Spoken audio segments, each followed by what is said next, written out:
Magandang araw po sa inyo, Sir Blair, at sa lahat po ng inyong subscriber sa inyong YouTube channel. Isang malaking karangalan po para sa akin na isa sa buhay nyo ang aking kwento dahil isa ako sa inyong tagahanga. Alam ko po na marami ang makakarelate sa aking kwento dahil lahat po tayo ay merong itinuturing na isang kaibigan. At lahat ng magkaibigan ay dumadaan sa isang pagsubok. Pero hindi ko po inaasahan na kakaibang pagsubok ang kailangan naming pagdaanan ng aking kaibigan. Itago niyo na lamang po ako sa pangalan na Fabian. At ito ang aking kwento. Bata pa lamang ako ay magkaibigan na kaming dalawa ni Lauro. Hindi talaga taga roon sa aming lugar ang pamilya niya. Lumipat sila sa baryo namin dahil nakabili sila roon ng isang malawak na lupain na ginawa nilang taniman ng tubo. Nagbigay yun ng trabaho sa napakaraming tao sa aming lugar. Nakapagpatayo rin sila ng malaki at konkretong bahay na isang patunay na mayaman talaga ang pamilya nila. Isang umaga, habang nag-aalmusal kami ng aking lola na si Lola Bebang, ay bumisita sa amin si Lauro. May dala siyang isang basket ng mga prutas. Agad na nagningning ang mga mata ni Lola Bebang nang makita niya si Lauro. Ay nako, Lauro.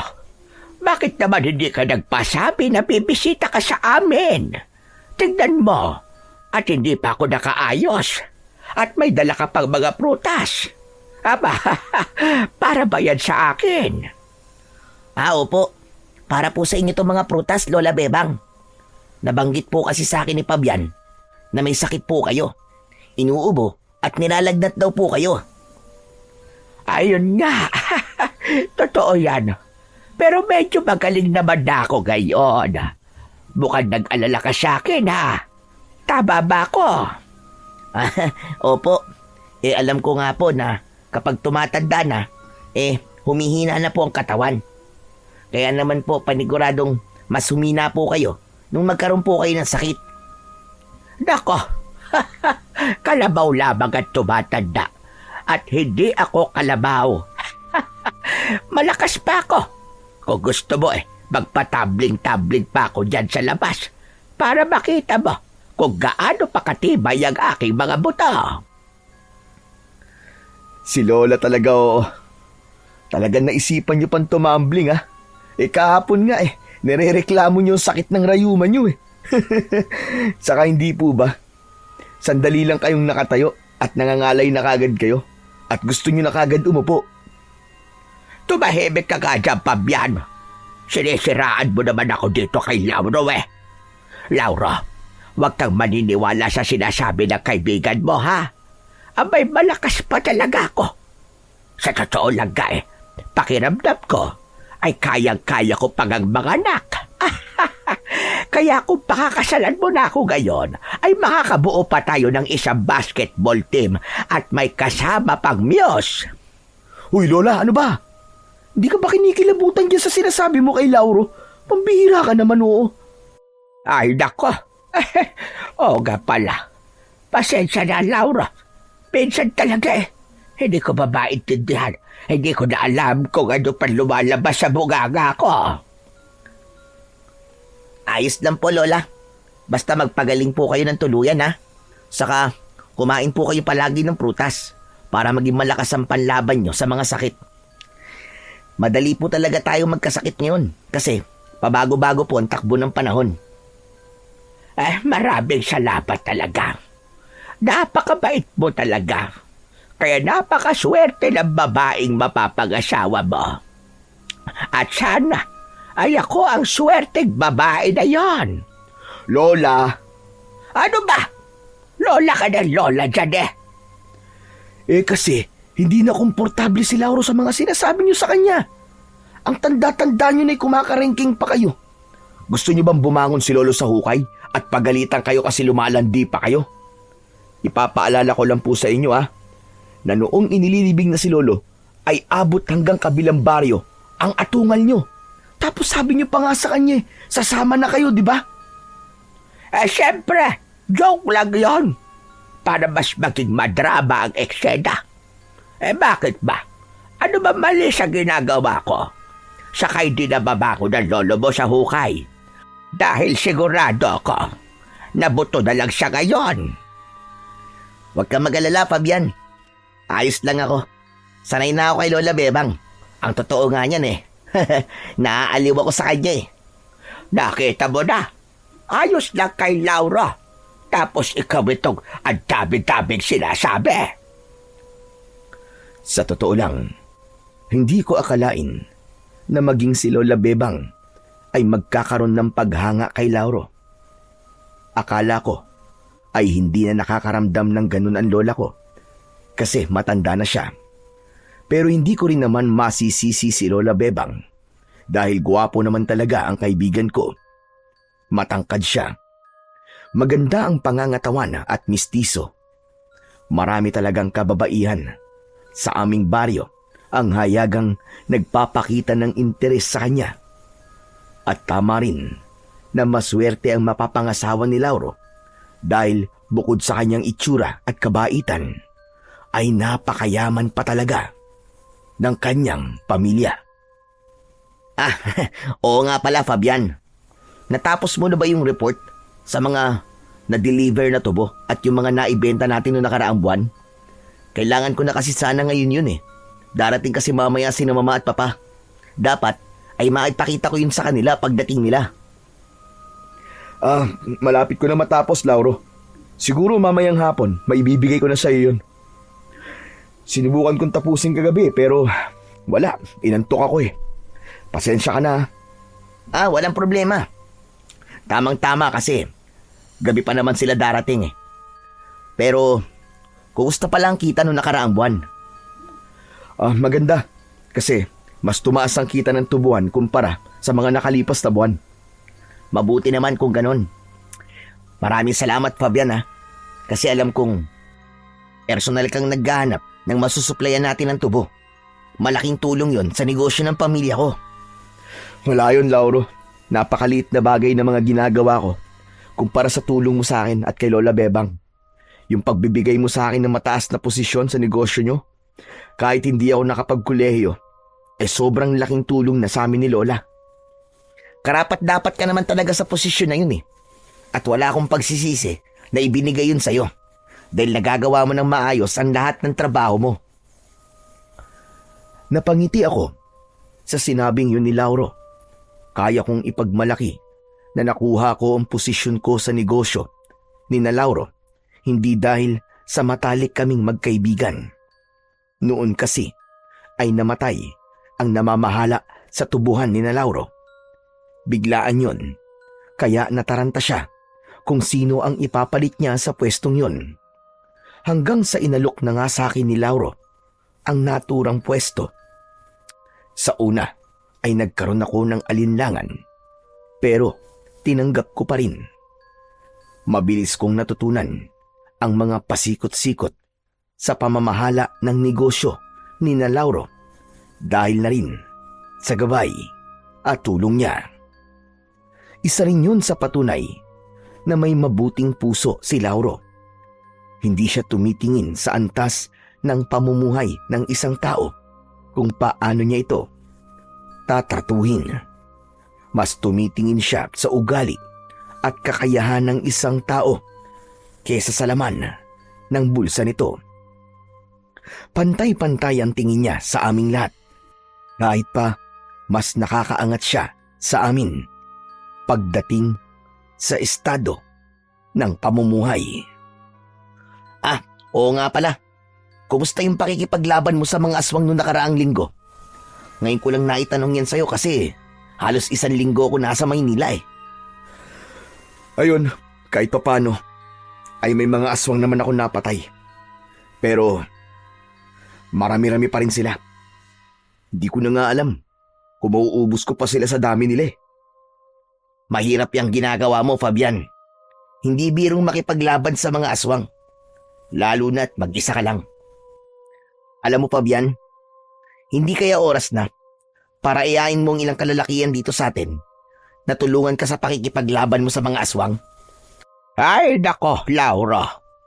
Matagal ko na yan sinabi sa kanya, pero ayaw niyang gawin. Manang-mana yan sa lolo niya na akala kayang-kaya ang lahat nang hindi humihingi ng tulong sa iba. Hindi naman po sa ganun, Lola Bebang. Kasi po, kahit noon pa, nung si Lolo ang manunugis ng aswang dito sa atin, ay ayaw na makipaglaban ng mga tao rito, hindi po ba? Ilang beses nang hinimok ni Lolo mga kalalakihan dito na tulungan siya makipaglaban. At ilang beses din siyang tinanggihan. Kahit pa sinabi niya, nanda siyang sanayin ng mga yon. Kaya alam ko na po, kapag kinausap ko sila, ay pareho na sagot lang ang makukuha ko. Hindi ko rin sila masisisi. Kasi, alam ko naman na takot sila. At delikado talaga makipaglaban sa mga aswang. Bakit kasi hindi na lang ako ang sanayin mo eh? Handa ako na tulungan ka sa mga laban mo. Nako, talagang kahaga-haga ka, Laura. Hindi ka lang gwapo. Napakatapag mo pa. Hindi na kailangan, Lauro. Kaya kong tapusin ang laban na inumpisahan ng lolo ko. Ayoko malagay sa panganib ang buhay mo. Saka ang gusto ko talaga ay akong uubos sa mga aswang na yon bilang pagiganti sa pagkakapatay nila kay lolo. Basta, kapag kailangan mo ng tulong, magsabi ka lang sa akin. O siya, paano? Kailangan ko na palang umalis. May gagawin pa kasi ako sa tubuan eh. O sige, Lauro. Magkita na lang tayo doon mamaya. Aalis na po ako, Lola. Kainin niyo na po yung mga prutas na dala ko Oo naman. Hindi ko lang kakainin ang mga yan. Itatabi ko pa sa pagtulog ka. Bahagyang natawa si Lauro sa sinabi sa kanya ni Lola Bebang. Nang nakaalis na siya, ay tinignan ko si Lola sabay iling. Ano? Anong problema mo? At may pailing-iling ka pang nalalaban dyan. Ay, nakola. Nakakahiya po kasi kayo. Talagang nakikisali pa kayo sa mga babaeng nagkakagusto kay Lauro. Aba, iho. Masisisi mo ba ako? Sadyang napakagwapo at bait nung si Lauro. Walang babae ang hindi magkakagusto sa kanya kasi lahat ng katangian na hinahanap ng isang babae sa isang lalaki ay ibinigay lahat sa kanya ng Panginoon. Saka ito na lang ang isipin mo, Apo, ha? Kapag pinakasalan ako ni Lauro, ay magiging mayaman na tayo. Siyempre, lahat ng meron siya, kalahati ng mga yon ay sa akin na. Kaya kung ako sa'yo, imbes na palagi mo kung sinisiraan kay Lauro, ilakad mo ako sa kanya. Sabihin mo sa kanya ang magagandang katangian ko. Para naman, ibigin niya na ako. Ay, nako. At ano na naman po magagandang katangian yung ibibida ko sa kanya, Aber? Aba, marami. Mahusay ako sa mga gawaing bahay. Magaling ako magluto. Marami ako kayang lutuin na mga putay at lahat ng yon ay ubod ng sasarap. At hindi lang ang luto ko ang masarap, kundi pati na rin ako, saksakan ng sarap. Lola, kadiri ka naman. Talaga nagmumurang kamyas na kayo. Tama ka. Isa nga akong kabyas kasi meron pa akong asim. Asim sa kilikili, pwede pa. Lola, kinikilabutan ako sa mga sinasabi nyo. Hindi niyo po ba naiisip na parang apo niyo na po si Lauro? Kasi magkaedad lang po kami.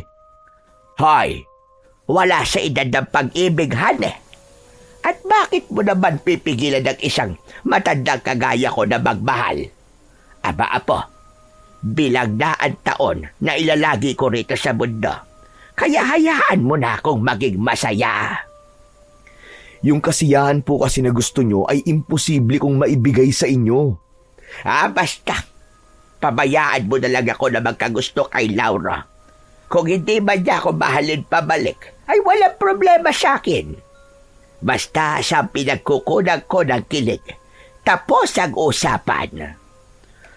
Ay, ewan. Bahala na nga po kayo sa buhay nyo. Matanda na kayo. Kaya siguro naman alam nyo na ang ginagawa nyo. Ipinagpatuloy ko na lang ang pagkain ko habang si Lola Bebang ay panayang irap sa akin. Hindi ko naman talaga siniseryoso ang pagkagusto ni Lola kay Lauro. Naniniwala ako na paraan lang yun ni Lola para makipagkulitan sa akin. Saka ipinagpapasalamat ko rin ang ganung ugali ni Lola Bebang dahil talagang nakakaaliw siya. At maging si Lauro ay aliw na aliw sa kanya. Ngunit bigla akong natigilan nang maalala ko ang unos na kinakaharap naming lahat. Matagal ng problema ng aming baryo ang mga aswang. Buhay pa noon ang lolo ko at may pagsalakay na ng mga aswang na nangyayari sa lugar namin. Bilang si lolo ay isang manunugis, siya ang nanguna sa pagharap sa mga aswang noon. Ang lolo ko ang nagsanay sa akin para maging isa kong manunugis. Nakitaan niya kasi ako ng potensyal at siya mismo ang nagsabi sa akin na gusto niya na maging kagaya ko siya para kapag nawala na siya ay merong papalit sa kanya. Ngunit kailanman ay hindi ko inisip na papalitan ko ang lolo ko. Ang layunin ko, kaya ninais kong maging isang manunugis, ay para meron siyang katuwang sa pakikipaglaban sa mga aswang dahil walang kahit isang kalalakihan sa baryo namin ang gustong gawin yon. Kaya naman, nang mamatay si lolo sa kamay ng mga aswang, ay nabigla ako sa bigat ng tungkulin na pumatong sa aking balikat. Matapos kong kumain ng almusal, ay naghanda na ako sa pagpasok ko sa trabaho. Nang umalis ako sa aming bahay, ay dinala ko na rin ang aking notebook na naglalaman ng record ng kita ng tubuhan. Nakalagay din doon ang mga pinagdeliveran namin ng tubo nung nakaraang buwan. Habang naglalakad ako, ay isang babae na makakasalubong ko ang agad na kumuha sa aking atensyon. May bitbit siyang isang traveling bag. Nakasuot siya ng puting blusa at asul na palda. Sigurado ko na hindi siya nakatira sa aming baryo dahil hindi pamilyar sa akin ang mukha niya. Napahinto ako sa paglalakad. Pakiramdam ko ay may kung anong mahika ang kanyang kagandahan. Tama lamang ang taas niya. Balingkinitan ang katawan niya at morena ang kanyang balat. Simple ang ganda niya, pero yun ang klase ng ganda na hindi nakakasawang pagmasdan. Huminto ang babae sa harapan ko at napatulala ako. Excuse me. Pwede ba magtanong? Ang sabi ko, kung pwede magtanong. Sige. Ano ba yun? Saan dito yung bahay ni Kapitana Ramona? Doon pa yon sa dulong bahagi nitong baryo. Kung gusto mo sasamahan na kita para hindi ka maligaw. Naku, sige. Pero hindi ba ako nakakaabala sa'yo? Baka may gagawin ka. Wala naman. Tara, samahan na kita. Maraming salamat, ha? Sige. Ako na magdadala ng bag mo. Naku, hindi na. Kaya ko na to. Hindi naman to mabigat Saka nakakahiya na sa'yo. Naabala na nga kita tapos pagbibitbitin pa kita nitong bag ko. Nang ngumiti ang babae, ay para bang tumalon ang puso ko. Alam ko na sa unang kita ko pa lang sa kanya ay nakaramdam na kagad ako ng paghanga. Habang naglalakad kami ng babae, ay hindi ko talaga mapigilang mapasulyap sa kanya. Sinabi ko sa sarili ko na kailangan ko siyang kausapin para malaman ko ang pangalan niya. Miss, hindi ka taga rito, di ba? Hindi. Sa Maynila ako nakatira. Pasensya ka na kung marami akong tanong Pero, kaano-ano mo ba si Kapitana? Bakit mo siya hinahanap? Sa kanya kasi ako makikituloy ng ilang buwan. Ako kasi yung teacher na napiling puntahan itong lugar nyo para magturo sa mga batang hindi nag-aaral sa school. Naku, teacher ka pala. Kung ganun, dapat pala ma'am ang itawag ko sa'yo. Naku, kahit wag na. Kahit Althea na lang. Bagong guro pa lang kasi ako. Kaya hindi ako sanay na tawagin na ma'am. Lalo na't hindi ko estudyante ang tumatawag sa akin. Kung ganun Althea pala ang pangalan mo. Ako nga pala si Fabian. Pero, maganda pala ang gagawin mo rito sa baryo namin Sa totoo lang yan maraming bata rito ang hindi pa marunong magbasa at magsulat. Masyado kasing malayo ang paaralan dito Tapos yung iba, wala talaga silang pera para makapag-aral. Kaya nga itong baryo nyo talaga ang napili ng gobyerno para padalhan ng isang guro. Sana talaga ay maturuan ko ng maayos sa mga bata rito. Lihim akong napangiti dahil nagtagumpay akong malaman ang pangalan ni Althea. Hindi nagtagal ay nakarating na kami sa bahay ni Kapitana Ramona. Oh, Althea, yan yung bahay ni Kapitana. Kumato ka na lang. Sigurado naman ako na nandyan siya sa loob. Maraming salamat ulit sa iyo, Fabian Naku, walang ano man yun. O paano? Iwanan na kita rito Mag-iingat ka. Sige, ikaw rin. Ingat ka. At salamat ulit. Muling ngumiti si Althea sa akin. Gumanti ako ng matamis na ngiti sa kanya bago ako tumalikod at naglakad palayo. Hindi na naalis ang ngiti ko hanggang sa makarating ako sa tubuan.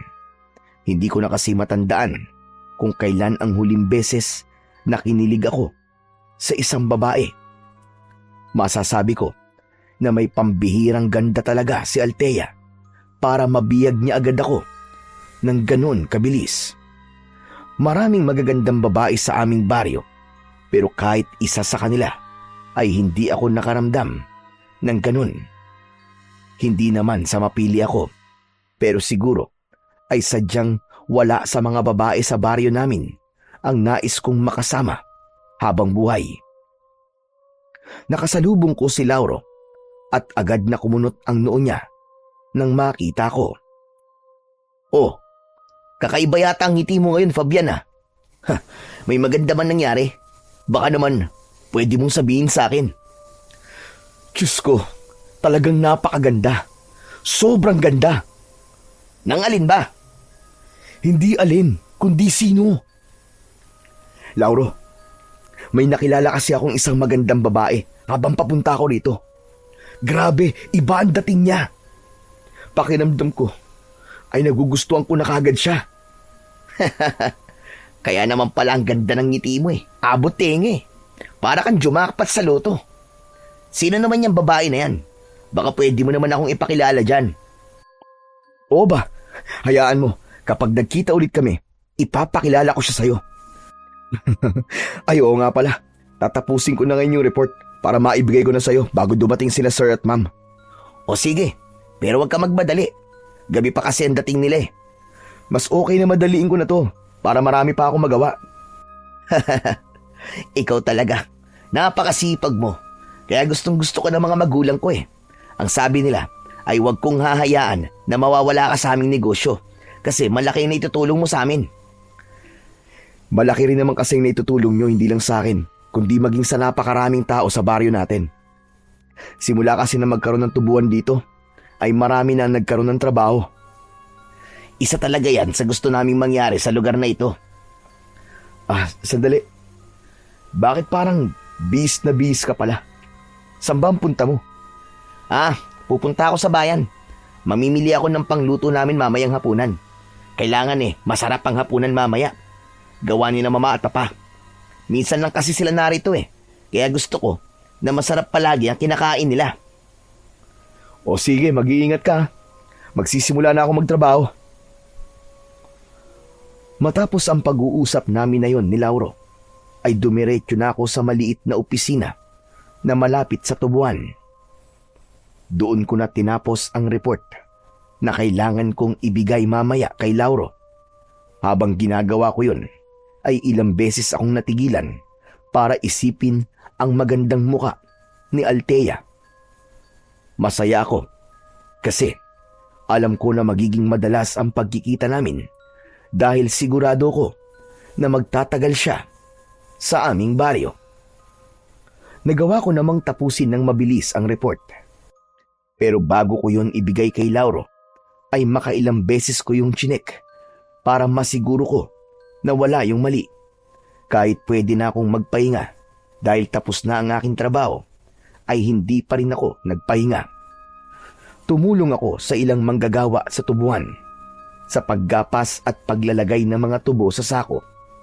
Hindi na bago sa akin ang ganong gawain dahil doon ako nagsimula nung bago pa lang akong nagtatrabaho kina Lauro. Pagsapit ng 5:00 ng hapon ay umuwi na ako sa aming bahay. Muli kong naalala si Althea. Kaya hanggang sa makarating ako sa aming bahay ay nakangiti ako. Sa sobrang saya ko, ay naisayaw ko pa si Lola Bebang nang makita ko siyang nagwawalis sa harapan ng aming bahay. Hinawakan ko ang mga kamay niya at nagpaikot-ikot kaming dalawa. Ay, Diyos ko! Ano ba, Apo? Nahihilo na ako. Baka mamaya dyan batumba ko at makita ng mga dumadaan ang panty ko. Sa dami ba naman po na pwedeng makita sa inyo ay panty pa talaga ang naisip nyo, Lola? Sayaw pa po tayo, La. Kailangan nyo gumalaw-galaw at baka bigla kayong pumanaw. Talagang pagpanaw ko pa naisip mo damuho kang bata ka. Hala, sige. Ayoko na sumayaw. Tama na at masusuka na ako. Grabe naman, ang bilis nyo naman pumapagod, Lola. Paano na lang po kapag nagkaroon na po kayo ng mga apo sa akin, tapos makikipaglaro sila sa inyo na sabay-sabay, di mapapagod po kagad kayo niyan. Paano naman ako magkakaroon ng apo sa iyo? Wala ka pa nga nobya o kahit nililigawan man lang. Fabian, kung bakla ka, umaming ka na ngayon din. Tatanggapin naman kita. Wala problema sa akin kung bakla ka. Maganda nga yun. Para merong magkukulot ng buhok ko at magdadamit sa akin ng maganda at baka sakaling mabihag ko na ang puso ni Lauro. Hoy, Lola, hindi po ako bakla, ha? Hindi porke wala akong nobya o nililigawan ay bakla na kagad ako. Talagang hindi lang po ako nagmamadali pagdating sa larangan ng pag-ibig. Aba, bigla ka namang naging makata ngayon. Sandali nga, Apo. Bakit mo nga pala nasabi kanina na paano kung magkaroon ako ng mga apo sa iyo? May ibig ka ba sabihin doon? Huwag mo sabihin na, naku po, Diyos ko, nakabuntis ka.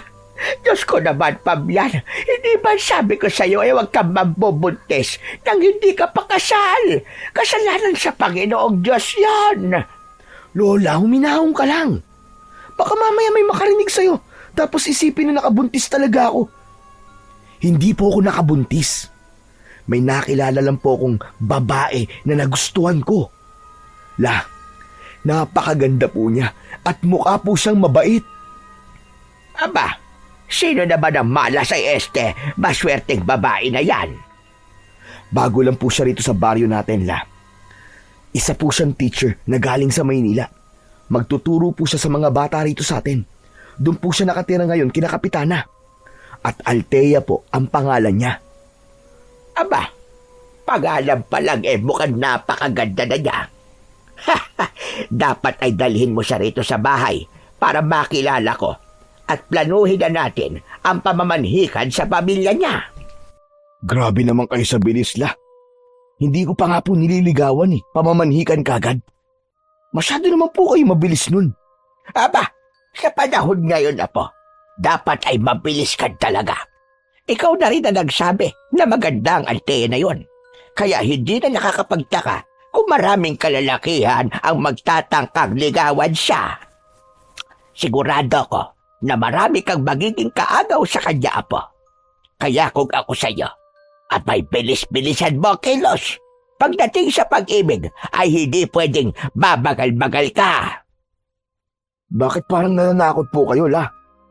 Hindi ako nalalakot. Sinasabi ko lang ang pwedeng mangyari. Kaya kung ayaw mo magsisi sa huli, ay gumalaw-galaw ka na kagad. Tinapik-tapik ni Lola Bebang ang balikat ko at saka siya muling bumalik sa pagwawalis. Sandali akong natulala at naisip ko na may punto naman ang sinabi ni Lola Bebang. Posible na dagsain na manliligaw si Althea, lalo na kapag marami ng binata sa lugar namin ang makakakita sa kanya. Hindi pa naman ako sanay na makipagkompetensya. Ang problema nga lang ay kung gusto rin ba ako ni Althea. Sa ganda kasi niyang yon ay tila imposible na magkagusto siya sa isang lalaki na kagaya ko na mahirap. Kinagabihan ay hindi ako makatulog dahil sa pag-iisip kay Althea. May isang parte ng utak ko na nagsasabi na dapat na akong kumilos para ligawan siya. Pero naisip ko rin na baka hindi maging maganda ang dating nun kay Althea dahil hindi pa nga kami magkakilala ng gusto. Tapos liligawan ko kagad siya. Nang sandaling yon ay alam ko na kailangan ko ng makakausap at alam ko na si Lauro ang pwede kong kausapin pagdating sa bagay na yon. Mas marunong kasing manligaw ng babae si Lauro kaysa sa akin. Kaya sigurado na makakahingi ako sa kanya ng mga tips. Bumangon ako sa papag. Nasa tabi ko si Lola Bebang na nagising sa pagtayo ko. O, apo, saan ka ba pupunta? Kina Lauro lang po. Makikipag-usap lang po ako sa kanya. Gaano ba kaimportante ang sasabihin mo sa kanya? At talagang ganitong oras ka pa pupunta sa bahay nila? Pagpabukas mo na lang yan. Gising pa naman po si Lauro ng ganitong oras eh. Saka mabilis lang po ako. Babalik din po ako agad. Ay, bahala ka ka sa buhay mo. Basta't mag-iingat ka. Lumabas na ako sa maliit naming kwarto. Kinuha ko ang itak sa kusina at isinabit ko yun sa aking bewang. Tuwing lumalabas ako sa gabi, ay hindi pwedeng wala akong dalang itak. Kailangan ko yun dahil hindi ako sigurado kung meron bang aswang ang bigla na lamang aatake sa akin. Nang lumabas ako, ay sumalubong sa akin ang malamig na simoy ng hangin. Kampante akong naglakad papunta sa bahay ni Lauro. Hindi na bago sa akin ang magpunta sa bahay ng kaibigan ko ng ganung oras. Kapag merong gumugulo talaga sa isip ko, ay ginagawa ko yun. Minsan din ay si Lauro naman ang nagpupunta sa bahay namin ng 10 oras ng gabi kapag gusto niya ng kausap. Hindi nagtagal ay nasa harapan na ako ng malaking bahay ni Lauro. Walang gate ang bahay nila, kaya dumiretso na ako sa tapat ng pinto nila. Kakatok na sana ako nang may marinig akong kaluskos sa likod na bahagi ng bahay ni Lauro. Napakunot ang noo ko. Kinabahan ako nang hindi ko alam. Kapag nakakaramdam ako ng ganong klase ng kaba, ay hindi ko yun ipinagsasawalang bahala dahil madalas ay may nakikita ako na aswang. Nagtungo ako sa likod ng bahay ni Lauro at nakita ko sa hindi kalayuan si Lauro na mag-isang naglalakad. Tinatahak niya ang daan papunta sa gubat. Tatawagin ko sana siya pero hindi ko itinuloy dahil baka makabulahaw ako sa mga kasama ni Lauro sa bahay, lalo na't nandoon na ang kanyang mga magulang. Kaya ang ginawa ko ay sinundan ko si Lauro. Pero nang nakapasok na siya sa gubat, ay bigla siyang nawala sa paningin ko. Hala! Nasaan na yun? Ang bilis naman niyang nawala. Tawagin ko nga. Lauro! Lauro! Lauro ako to! Lauro! Paulit-ulit kong tinawag ang pangalan ni Lauro, pero wala akong nakuwang sagot, maski isa. Anak ng... Ano kayang gagawin niya rito sa gubat ng ganitong oras? Hindi ba siya natatakot na baka makita siya ng mga aswang? Ano kayang pumasok sa utak ng lalaking yun? Kaya naman, nagdesisyon akong hanapin ang kaibigan ko para masiguro ko ang kaligtasan niya. Hindi ko kasi kayang umuwi tapos mag-iisip ako kung may nangyayari bang masama sa kanya. Naging matyaga ako sa paghahanap kay Lauro. Tinalasan ko rin ang aking pakiramdam. Hindi kasi lingid sa aking kaalaman na may mga nagsabi na nakakita sila ng aswang sa gubat. Inihanda ko ang sarili ko at inilabas ko mula sa kaluban ang aking matalas na itak. Pilit kong sinanay ang aking mga mata sa dilim. Kahit papano ay nagpasalamat ako kasi bilog ang buwan ng mga oras na yon. Kaya kahit konti ay may liwanag sa aking dinadaanan. Maya-maya pa ay may narinig akong kakaiba. Tunog yun na parabang may kumakain. Sinundan ko ang tunog hanggang sa nakita ko ang isang nakakatakot na nilalang na kumakain ng isang baboy ramo.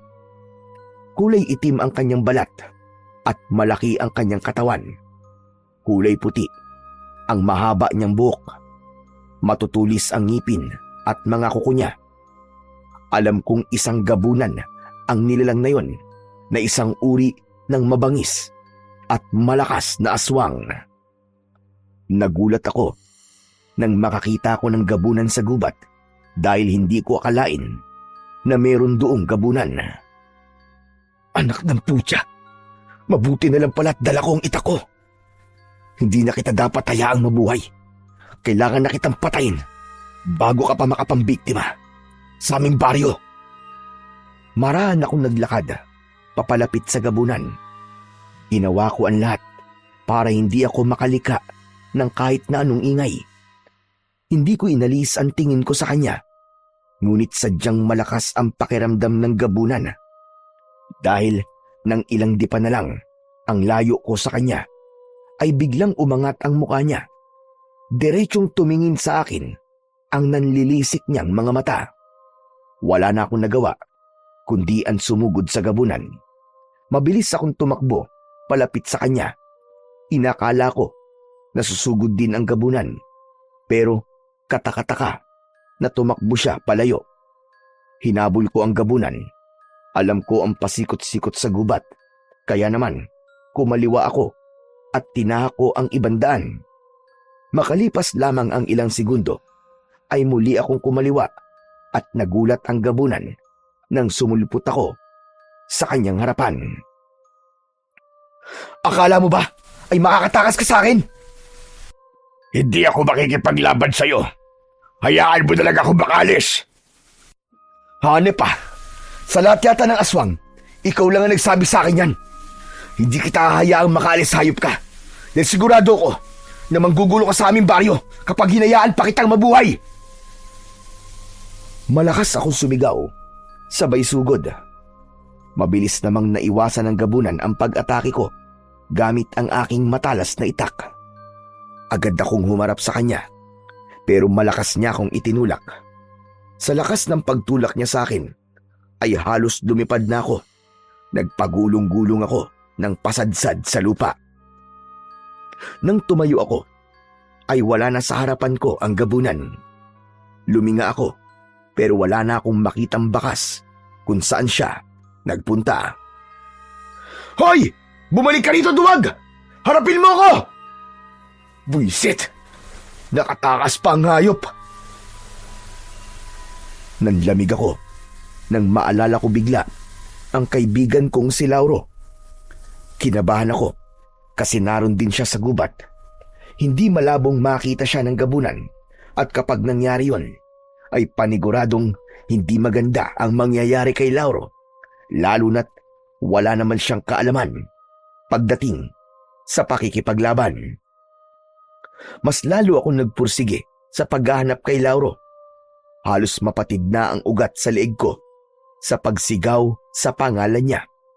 Hanggang sa may narinig akong kaluskos sa likuran ko. Parang may tumatakbo ng mabilis, papalapit sa akin.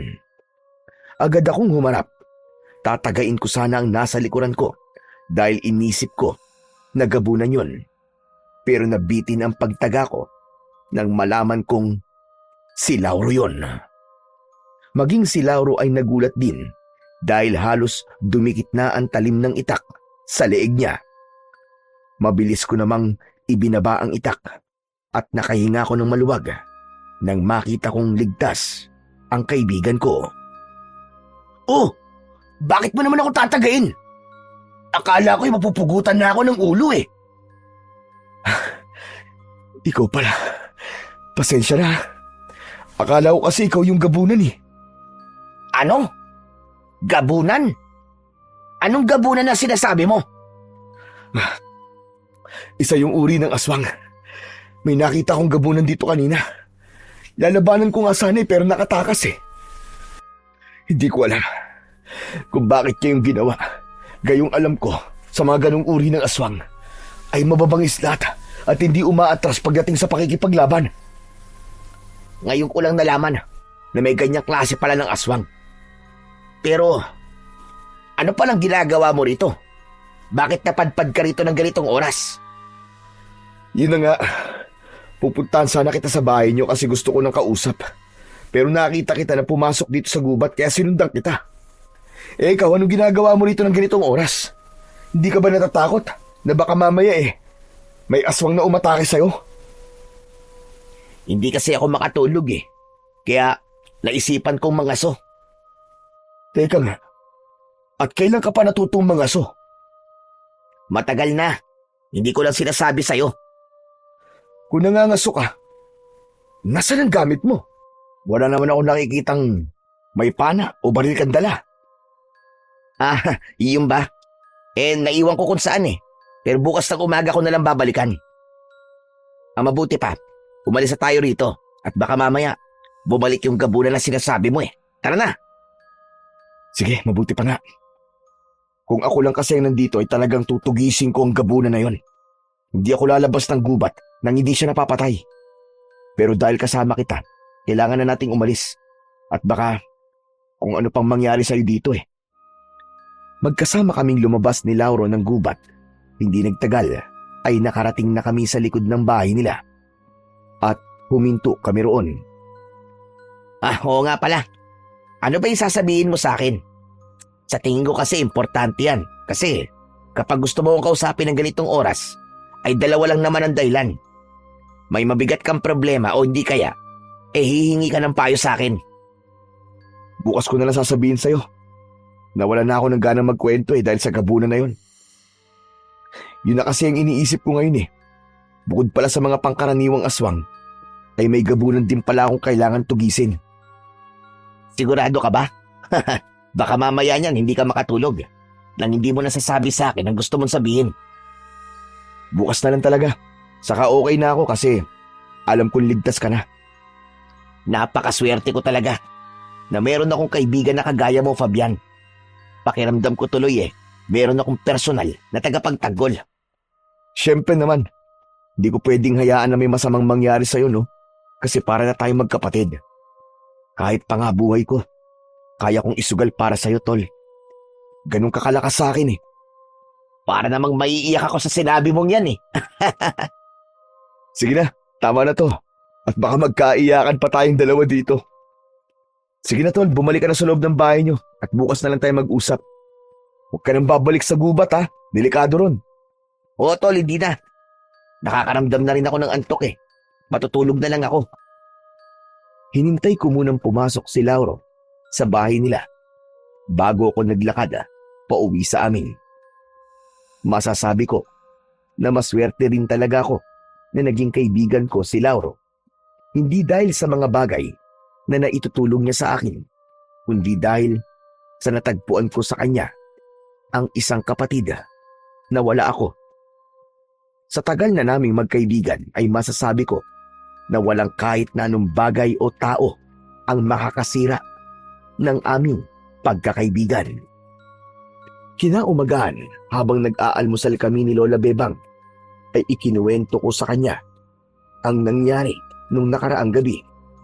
Maging siya ay nagulat nang malaman niya na merong gabunan sa aming baryo. Sa tagal ko na rito, ay ngayon ko lang nalaman na meron palang gabunan dito sa atin. Kahit nga lolo mo, ay hindi nakakita ng gabunan nung nabubuhay pa siya. Kaya nga po nakakagulat talaga, Lole. Kinabahan tuloy ako kasi alam kong mas mahirap pong kalaban ng isang gabunan kumpara sa mga pangkaraniwang aswang. Kahit mag-isa lang siya, ay parang isang batalyon ng mga aswang ang katumbas niya. Sinabi mo pa. Naalala ko tuloy ang sinabi ng lolo mo noon na sa lahat ng aswang, ang gabunan ng ayaw na ayaw niyang makalaban dahil malalakas talaga sila. Pero totoo ba ang sabi-sabi na maganda ang katawan ng isang gabunan, apo? Meron ba siyang pumuputok na mga abs? Meron, Lola. Teka, sandali. Mukhang iba na yung nasa utak mo, Lola, ha? Dumali na naman kayo sa pagiging makamundo nyo, ha? Tinanong ko lang naman kung may abs ang gabunan. Makamundo na kagad. Pambihira naman itong bata, gire. Hindi ba pwedeng gusto ko lang malaman kung totoo sabi-sabi na may magandang katawan na mga gabunan? Naputol ang pag-uusap namin ni Lola Bebang nang marinig namin ang pagtawag ni Lauro sa labas. Aba, nandito na naman si Lauro ng ganito kaaga. Siguro ay na-miss niya ako at gusto niya akong makita. Napailing na lang ako sa sinabi ni Lola Bebang. Magkasama kaming lumabas at nagulat ako nang malaman kong kasama ni Lauro si Althea. Napakaganda ni Althea sa suot niyang bulaklaking bestida. Nakatali ang mahaba niyang buhok. Napatulala ako pagkakita ko kay Althea. Aba, sino yung babaeng kasama mo, Lauro? Huwag mo sabihin na nobya mo yan. Iiyak na ako ngayon. Ganyan talaga si Lola Bebang, Althea. Mapagbiro siya. Lola, ito po si Althea. Siya po yung guro na ipinadala rito ng gobyerno para magturo po sa mga bata dito sa atin na hindi po nakakapag-aral. Althea, siya naman si Lola Bebang. Siya naman si Fabian. Matalik kong kaibigan yan. Dikit na dikit kaming dalawa niyan. Para kami magkapatid. Nagkakilala na kami ni Fabian nung unang araw akong dumating rito. Talaga? Paano kayo nagkakilala? Siya ang nagatid sa akin sa bahay ni Kapitana. Maraming salamat pala ulit sa'yo, Fabian. Walang anuman. Althea pala ang pangalan mo. Fabian po. Hindi ba siya yung... Mabilis kong tinakpan ang bibig ni Lola Bebang gamit ang mga kamay ko dahil alam ko kung ano ang sasabihin niya. Palihim kong pinanlakihan ng mga mata si Lola at sa tingin ko ay nakuha niya ang ibig kong sabihin. Kaya tumango siya. Naikwento ko kasi kay Lola na may gurong magtuturo sa mga bata dito sa amin. Pero bakit pala magkasama kayong dalawa ngayon? Pumunta kasi ako kanina sa bahay ni Kapitana dahil magbibigay ako ng donasyon para sa mga itatayong poste ng ilaw dito sa atin. Ipinakilala ni Kapitana sa akin si Althea. At ang sabi ni Kapitana ay ipasyal ko muna rito sa atin si Althea habang hindi pa siya nagsisimulang magturo sa mga bata. Bukas pa kasi siya magsisimulang magturo eh. Fabian, pwede ba ako makigamit ng banyo nyo? Kanina ko pa kasi kailangan gumamit ng banyo eh. Sige. Lola, pakisamahan niyo naman po si Althea sa banyo natin. Magkasamang nagtungo sina Althea at Lola Bebang sa likod ng aming bahay kung saan naroon ang aming banyo. Napansin ko na naging seryoso ang muka ni Lauro nang tumingin siya sa akin. Hindi ba, Tol, may nabanggit ka sa akin na babaeng nakilala mo? Ang sabi mo ay nagustuhan mo kagad ang babaeng yon. Si Althea ba ang babaeng tinutukoy mo? Kasi nagkakilala na pala kayo bago ko pa siya makilala. Hindi. Hindi si Althea ang babaeng tinutukoy ko. Sino ang babaeng sinasabi mo na nakilala mo? Na nagustuhan mo na kagad? Ano nga bang pangalan nun? Si Clara. Tama, si Clara. Taga-kabilang baryo siya. Siya yung sinasabi ko na nakilala ko na nagustuhan ko kagad. Ganun ba? Mabuti na lang pala at hindi si Althea ang babaeng sinasabi mo. Akala ko kasi magiging magkaribal pa tayo sa iisang babae. Ayoko mangyari yon kasi paniguradong mag-aaway tayong dalawa. Ha? Anong ibig mo sabihin? Ang bagal mo naman makuha ang sinabi ko. Ang ibig ko sabihin ay may gusto ko kay Althea at balak ko na siyang ligawan. Ewan ko ba? May kakaiba kay Althea. Kaya nakaramdam kagad ako ng ganito sa kanya. Yun lang naman pala eh. Huwag ka mag-alala, tol. Kasi wala akong gusto kay Althea. Hindi siyang tipo kong babae, tol. Mas gusto ko yung kagaya ni Clara. Pero tol, hindi ka ba natatakot na marami kang magiging karibal kay Althea? Sa ganda niyang yun. Sigurado ako na marami ang manliligaw sa kanya dito sa lugar natin. Naisip ko na nga rin yan eh. Pero wala akong pakialam kahit gaano karami ang manliligaw kay Althea. Wala akong kontrol sa bagay na yon. Ang meron lang akong kontrol ay kung paano ko ipapakita kay Althea na malinis ang intensyon ko sa kanya. Hindi na ako nagsalita dahil bumalik na sina Lola Bebang at Althea. Nakakatuwa naman ito si Althea. At sabi ko sa kanya ako na ang iigib ng tubig sa balon. Pero nagpumilit siya na siya na raw ang gagawa nun. Dahil wala raw balon sa lugar nila sa Maynila. Gusto ko po kasing maranasan dito yung mga bagay na hindi ko pa na-experience sa Maynila. Mauna na pala kami Sigurado ko na abutin kami ni Althea na maghapon sa dami ng magagandang lugar na pwede kong pagdalhan sa kanya dito sa baryo natin. O sige. Sige tol, mag-iingat kayong dalawa. Ikaw na rin pala muna ang bala sa tubuan ngayong araw Magiging abala muna ako rito kay Althea.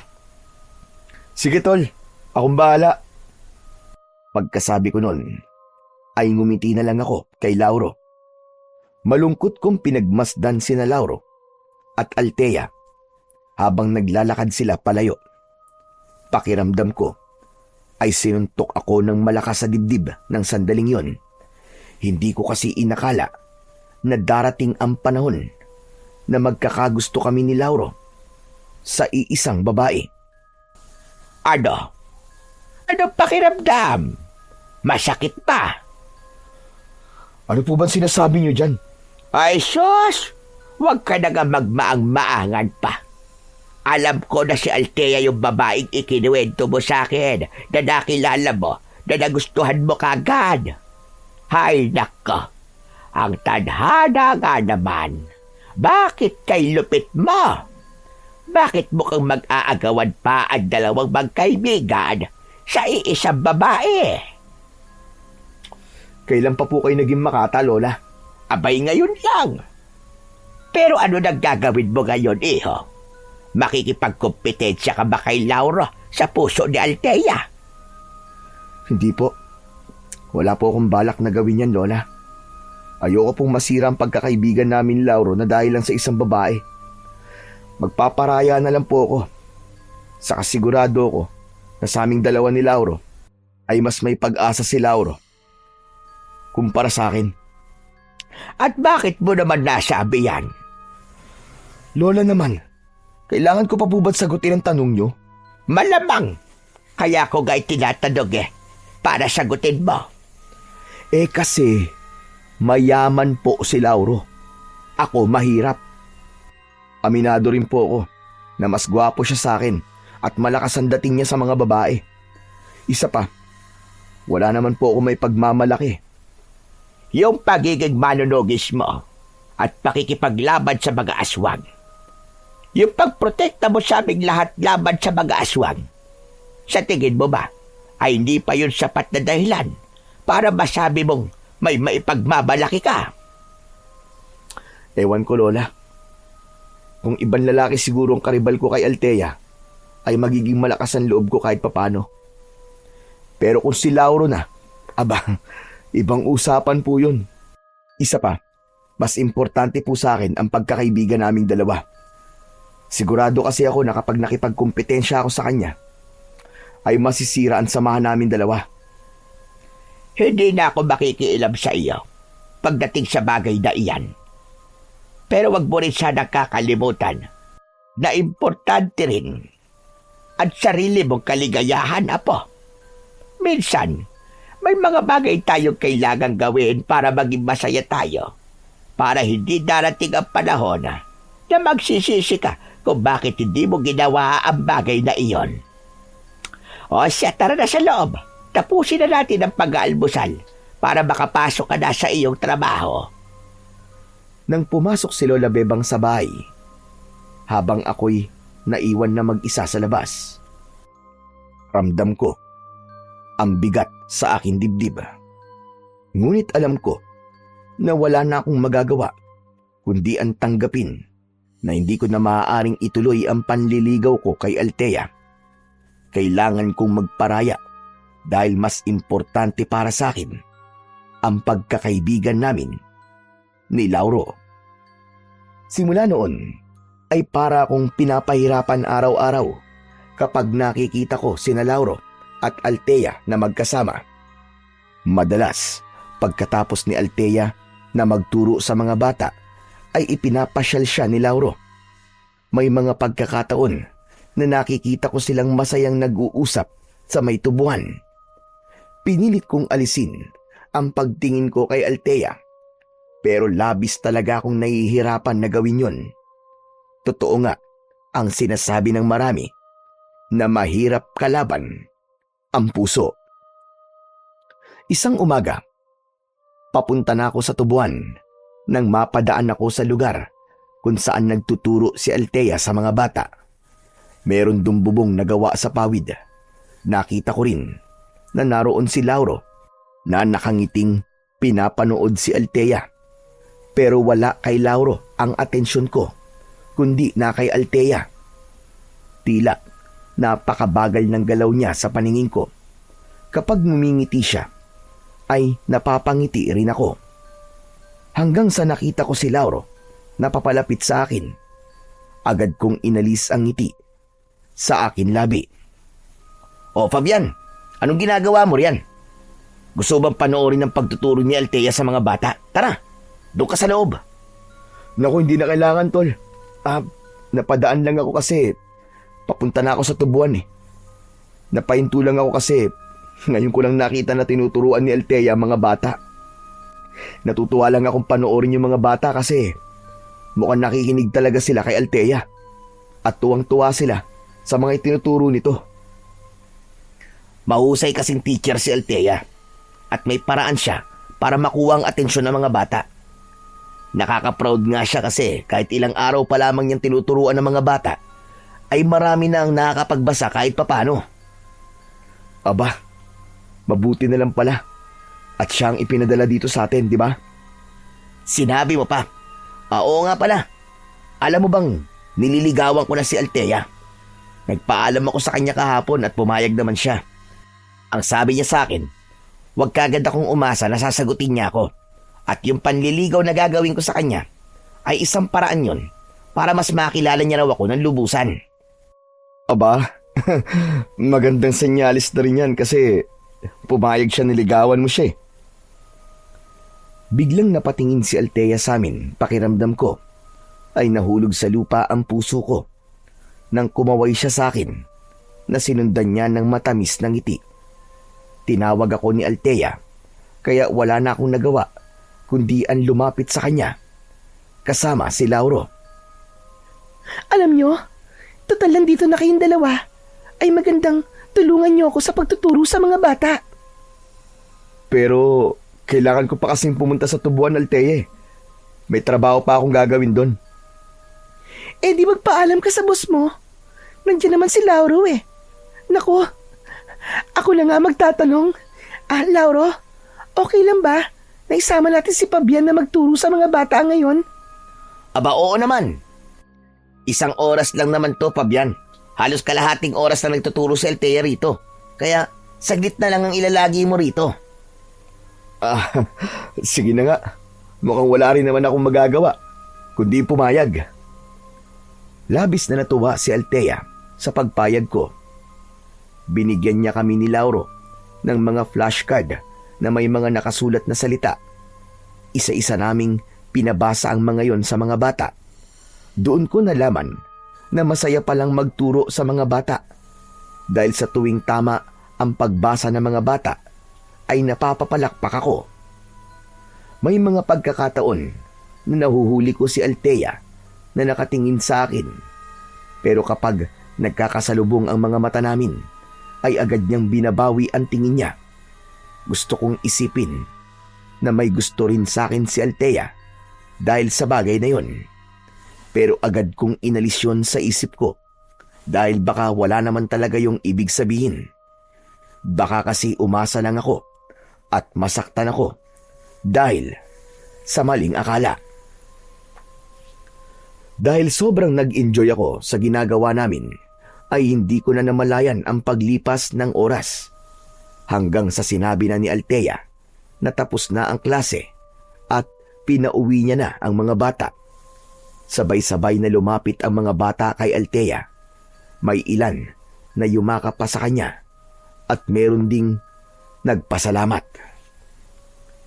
Nang nakaalis na ang mga bata, ay saka humarap si Althea sa amin ni Lauro. Thank you sa pagtulong niyo sa akin sa pagtuturo sa mga bata ngayon ha. Sana nag-enjoy din kayo. Nakakatuwa palang magturo sa mga bata, no? Kitang-kita ko nga ang saya mo kanina eh. Sana, hindi to ang huling beses na sasamahan mo ako magturo, Fabian. Basta ba may oras ako eh. Sabihan mo lang ako. Alam mo naman kung saan ako nakatira, di ba? Althea, hindi ba nagpapasama ka sa akin sa bayan? Dahil may mga kailangan ka pang bilhin. Mas maganda kung ngayon na tayo aalis para mas marami tayong oras sa pagbili. Ay, oo nga pala. Nawala na yung sa isip ko teka, uuwi lang ako sandali sa bahay ni Kapitana para maligo at magpalit ng damit. Sasamahan na kita. Fabian, pumunta ka na sa tubuan. Siguraduhin mo na magtatrabaho ng maayos sa mga tao ron. Kung magkakaroon ng problema, sabihin mo kagad sa akin pagbalik ko. Nakangiti akong tumango kay Lauro. Pero napansin ko ang labis na kaseryosohan ng pagsasalita niya. Kinabahan ako dahil baka nahalata niya ang kakaibang ningning ng mga mata ko habang kausap ko si Althea. Baka nagkaroon siya ng hinala na may gusto rin ako kay Althea. Nang umalis na sila ni Althea, ay saka lang ako naglakad papunta sa tubuan. Nag-focus na lang ako sa mga kailangan kong gawin para mawala ang selos na nararamdaman ko. Kinagabihan, hindi ko inasahan na may mga aswang nasasalakay sa aming baryo. Agad kong kinuha ang matalas kong itak at lumabas ako ng bahay para makipaglaban. 2 aswang ang agad na sumalubong sa akin, pero hindi ako nagpakita ng takot sa kanila. Tinaga ko ang isa sa braso nang akmang kakalmutin niya ko, habang ang isa naman ay sinaksak ko sa leeg na agad niyang ikinamatay. Nagpatuloy ang pakikipaglaban ko sa mga aswang. Inuna ko yung mga umaatake sa mga tao. Hanggat maaari ay ayokong may masasaktan sa mga tao sa aming baryo. Ngunit sa kasamaang palad, isang aswang ang nagawa kong kagatin sa braso. Mabuti na lang at nang sasaksakin ko siya sa tiyan, ay kumawala ang ngipin niya at doon na ako nagkaroon ng pagkakataon para laslasin ang kanyang leeg. Nang makita ng mga aswang na wala silang laban sa akin, ay nagsimula na silang umatras. Sabay-sabay silang tumakbo palayo hanggang sa tuluyan na silang nawala sa paningin ko. Napangiwi ako nang maramdaman ko ang hapdi ng sugat sa aking braso. Naglakad ako pauwi sa amin at nagulat ako nang hindi lang si Lola Bebang ang sumalubong sa akin, kundi maging si Althea.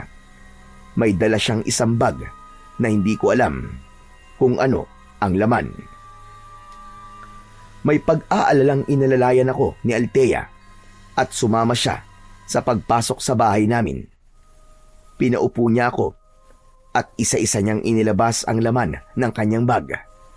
Meron dong benda, alkohol, bulak at mga gamot sa sugat. Anong gagawin mo, Althea? Bakit may mga ganyan ka? Malamang, lilinisan at gagamutin ko ang mga sugat mo. Baka may infeksyon yan kapag napabayaan. Huwag kang mag-alala, Fabian. Nag-aaral ako ng first aid, kaya alam ko ang gagawin ko. Relax ka lang. Kinuha ni Althea ang braso ko at sinimulan niya yung buhusan ng alkohol. Tiniis ko ang hapdi. Pagkatapos ay kumuha siya ng malinis na tela at pinunasan ang paligid ng sugat. Matapos niyang malinis ang sugat, ay nilagyan niya yon ng antibiotic ointment. Kinuha niya ang isang sterile na gasa at ginamit niya yon na pambalot sa akin sugat. Habang ginagawa yon ni Althea, ay nakatitig lang ako sa kanya. Hindi ako makapaniwala na paminsan-minsan ay hinahawakan ako ni Althea. O ayan, tapos na. Sigurado ako na hindi na mai-infect ang sugat mo. Ayos maraming salamat, Althea. Ang galing mo pala gumamot ng sugat, Althea. Hindi ka lang pala guro, kundi nurse din. Lola, may konti lang po ako nalalaman sa panggagamot ng sugat. Pero hindi po ako nurse. Pero pangarap ko rin po maging nurse dati. Pero nasa pagtuturo po talaga ang puso ko. Abay, napakaswerte naman pala ni Fabian nang mapapag-asawa mo.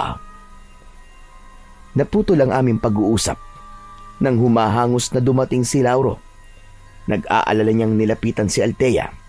Hinawakan niya ang magkabilaang balikat ni Althea at tinignan niya ito mula ulo hanggang paa na para bang chinecheck niya kung may sugat si Althea. Ayos ka lang ba? Hindi ka ba nasaktan? Hindi ako nasaktan, kundi ang kaibigan mo. Pero ginamot ko ng sugat niya. Nakagat kasi siya ng aswang sa braso.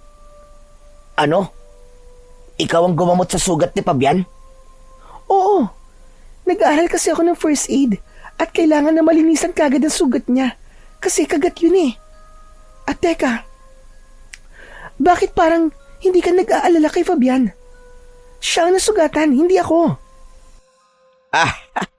Sanay na kasi ang si Lauro na nasusugatan si Fabian sa tuwing nakikipaglaban sa aswang.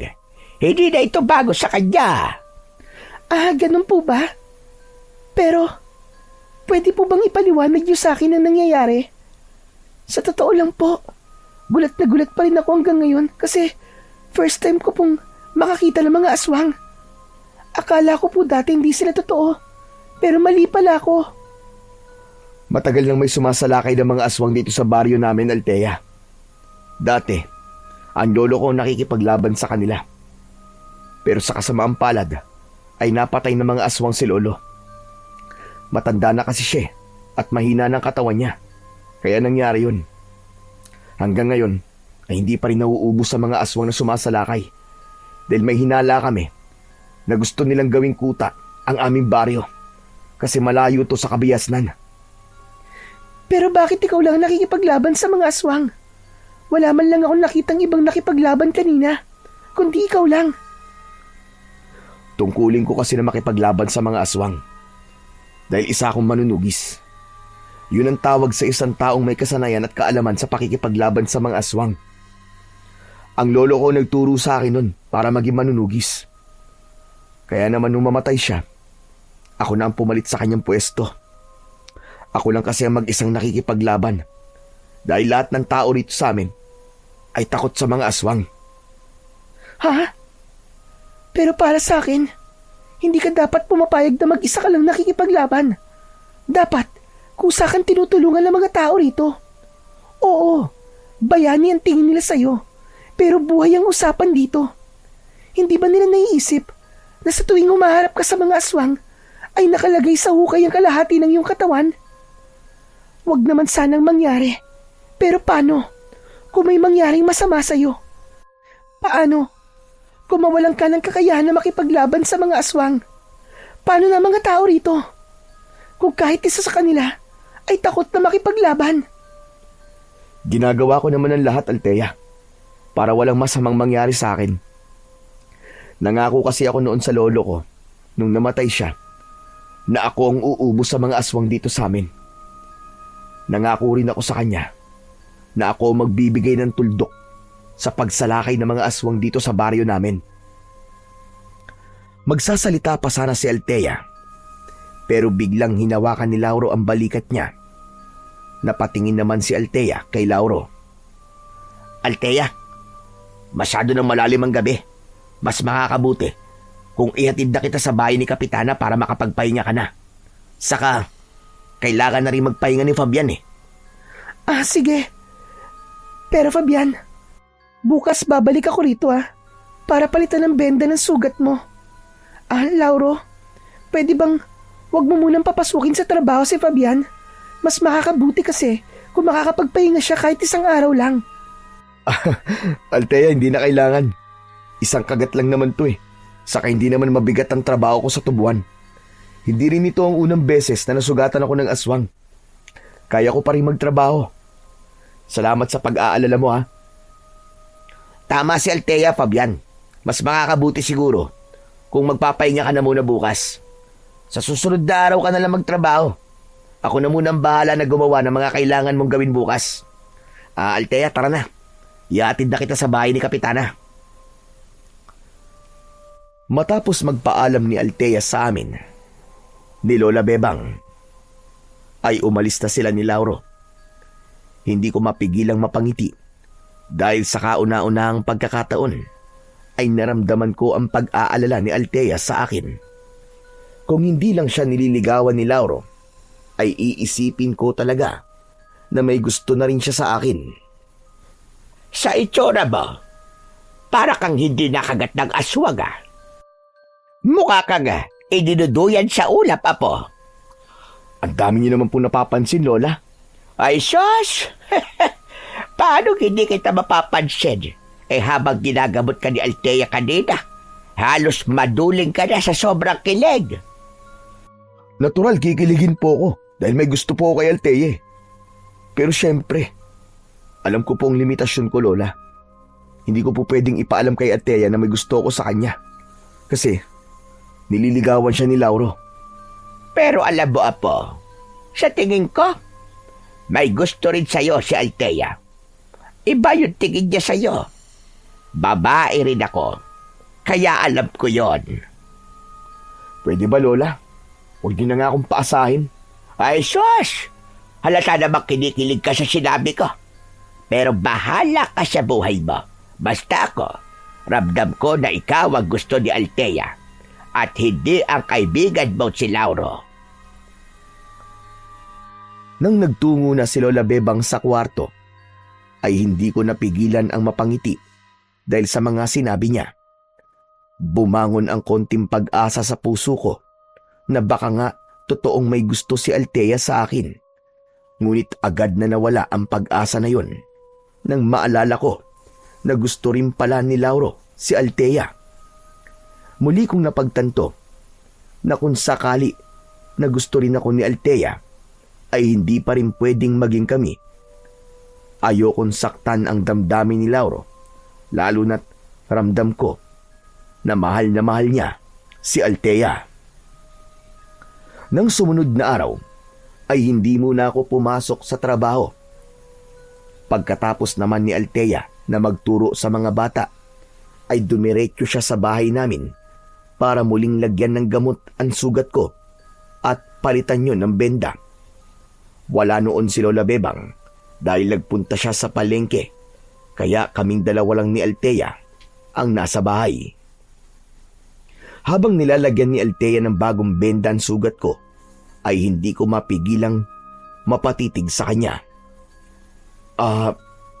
Althea, maraming salamat pala sa paggamot sa sugat ko Wala nga naman. Saka, napakaliit na bagay lang ng ginagawa kong ito kumpara sa ginagawa mo para sa baryo nyo. Pero alam mo, Fabian, hanggang ngayon, hindi pa rin ako makapaniwala sa mga nakita ko kagabi. Naluloka pa rin ako kasi hindi ko talaga ini-expect na totoo talaga ang mga aswang. Sa syudad ka kasi lumaki. Bihira ang aswang sa ganung lugar kasi masyadong matao ron. Pinipili kasing salakayin ng mga aswang ang lugar na kagaya nitong sa amin. Yung hindi sila makikita ng mas maraming tao. Pero Fabian, grabe. Napakatapang mo pala. Para mag-isa kang makipaglaban sa mga aswang.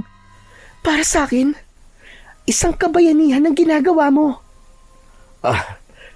Salamat ah. Ang lolo ko kasi nagturo sa akin at tumulong. Lalo na't meron akong kakayahan.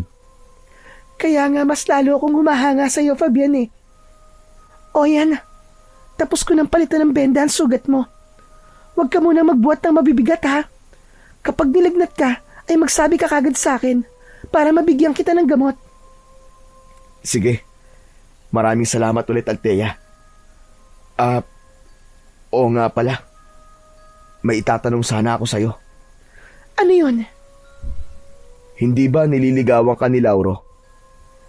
May pag-asa ba ang kaibigan ko sa'yo? Yung totoo? Mabait naman si Lauro eh. Saka, mahilig siyang magbigay ng regalo. Pero ano? ang totoo niyan eh, may iba na kasi akong gusto. Hinahayaan ko nang niligawan ako ni Lauro. Kasi gusto kong malaman kung mahal ko nga ba talaga yung lalaking sinabi ko na gusto ko. Kasi kung makakaramdam ako ng kakaiba kay Lauro, ibig sabihin, mababaw lang ang nararamdaman ko para sa taong yun. Pero hindi eh. Mas lalong lumalim ang nararamdaman ko sa kanya. Lalo na nung mas nakilala ko siya. Pakiramdam ko ay gumuho ang mundo ko sa sinabi ni Althea. Dahil wala pala sa amin ni Lauro ang gusto niya. Naisip ko na may iba pang lalaking nakilala si Althea sa lugar namin. Ang swerte naman ng lalaking nagugustuhan mo. Pero sana naman, Althea, ay wag mo nang patagalin ang panliligaw ni Lauro sa'yo kung may iba ka na palang gusto. Baka kasi kapag tumagal pa, ay mas lalo siya masaktan kapag binasted mo siya. Bala ko na talagang sabihin kay Lauro na tumigil na siya sa panliligaw sa akin. Pero, hindi mo ba tatanungin muna kung sino ang lalaking nagugustuhan ko? Hindi na lang siguro. Hindi ko naman siguro kilala ang lalaking sinasabi mo eh. Ano ka ba? Kilalang kilala mo siya, Fabian. Dahil ikaw ang lalaking yun. Namilog ang mga mata ko. Para akong binuhusan ng napakalamig na tubig. Bumilis ang tibok ng puso ko at hindi ko na malaman kung ano ba ang nararamdaman ko ng sandaling yun. Sorry, Fabian ha. Kung nagulat ka kasi umamin ako sa nararamdaman ko sa'yo. Siguro ngayon ka lang nakakilala ang babaeng nauuna magtapat sa lalaki, ano? Pero, hindi kasi ako sanay na itinatago ko ang nararamdaman ko sa isang tao. Ayoko magsayang ng oras na magpapakiramdaman lang tayo. Unang beses pa lang kitang nakilala, ay may naramdaman na kagad ako sa iyo, Fabian. Simula nun, ay hindi ka na naalis sa isip ko. Nagbibiro ka lang, di ba? Sa tingin mo ba, ay gagawin kong biro ang ganitong bagay? Mahal kita, Fabian. At alam kong ganun din ang nararamdaman mo sa akin. Nakikita ko yun sa mga panakaw mong sulyap sa akin. Pero Althea, hindi pwede to eh. At bakit naman hindi? Mahal ka ni Lauro at magkaibigan kaming dalawa. Siguradong masisira ang pagkakaibigan namin kung susundin ko ang nararamdaman ko. Di lumabas din sa bibig mo ang totoo. Mahal mo rin ako. Hindi ganyan ang ibig ko sabihin. Pwede ba, Fabian? Huwag mo nang pigilan ang nararamdaman mo. Kung mahal mo ako, sabihin mo sa akin. Huwag mong sayangin ang paglalakas loob kong aminin sa'yo ang totoo nararamdaman. Oo na. Mahal din kita. Pero hindi pwedeng maging tayo. Magagalit si Lauro sa akin at ayokong mangyari yun, Althea. Kung talagang kaibigan ka ni Lauro, ay maiintindihan ka niya. Tao ka lang, Fabian. At hindi mo pwedeng pigilan ng puso mo na magmahal. Kailangan malaman ni Lauro ang totoo. Parang awa mo na, Althea. Huwag mo tong sasabihin sa kanya. Ayokong masira ang pagkakaibigan naming dalawa ni Lauro. Oo, mahal kita, Althea. Pero ayokong magalit si Lauro sa akin. Kaya nakikiusap ako sa'yo. Ilihim na muna natin ang bagay na ito. Matiim akong tinitigan ni Althea. Panay ang dasal ko na sana ay pumayag siya sa sinabi ko hanggang sa nagpakawala siya ng malalim na paghinga at tumango siya. Sige. Naiintindihan kita. Hindi mo na natin ito sasabihin kay Lauro. Pero ayokong habang buhay natin itong ililihim sa kanya. Kaya mag-ipon ka na ng lakas ng loob para sabihin sa kanya ang totoo. Maraming salamat, Althea. Pipilitin ko. So, tayo na ha? Boyfriend na kita at girlfriend mo na ako. Wow ha? Parang ako pa pala nanligaw sa'yo. Pasensya ka na, Althea. Sa totoo lang, wala akong balak na sabihin sa iyo nararamdaman ko kasi nililigawan ka ni Lauro eh. Pero natatakot ako na baka masira nga ang pagkakaibigan namin ni Lauro dahil dito. Magtiwala ka sa tibay ng pagkakaibigan nyo. Maiintindihan ka ni Lauro. Alam kong malawak ang pangunawa niya. Sana nga, Althea. Sana nga tama ka. Ngumiti si Althea at gumanti ako ng ngiti sa kanya na may kasamang pangamba. Sa kabila ng pag-amin ni Althea na mahal niya rin ako, ay hindi ko magawang maging masaya ng lubusan. Alam ko kasi na nanganganib na masira ang pagkakaibigan namin ni Lauro. Pero nang sandaling yun, ay naalala ko ang sinabi ni Lola Bebang na minsan ay kailangan ko ding isipin ang aking kasiyahan. Umasa na lang ako na maiintindihan kami ni Lauro at tatanggapin niya na kami talaga ni Althea ang nagmamahalan at para sa isa't isa. Kinagabihan, habang naghahapunan kami ni Lola Bebang, ay hindi ko mapigilang mapangiti dahil hindi pa rin ako makapaniwala na nobya ko na si Althea. Aba, apo, mukha ka naman timang. Kanina ka pangiti ng ngiti dyan ah. Ano bang nangyayari sa'yo? Baka naman pwede mong sabihin sa akin. Lola, hindi po kayo maniniwala sa sasabihin ko. Huwag mo nang sabihin kung hindi rin naman pala ako maniniwala. Lola, kami na po ni Althea. Nobya ko na po siya. Ano ka ba?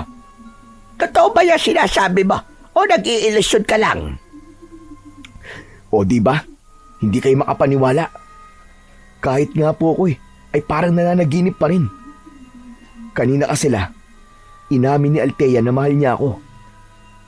At wala na akong nagawa, kundi aminin ang totoong nararamdaman ko sa kanya.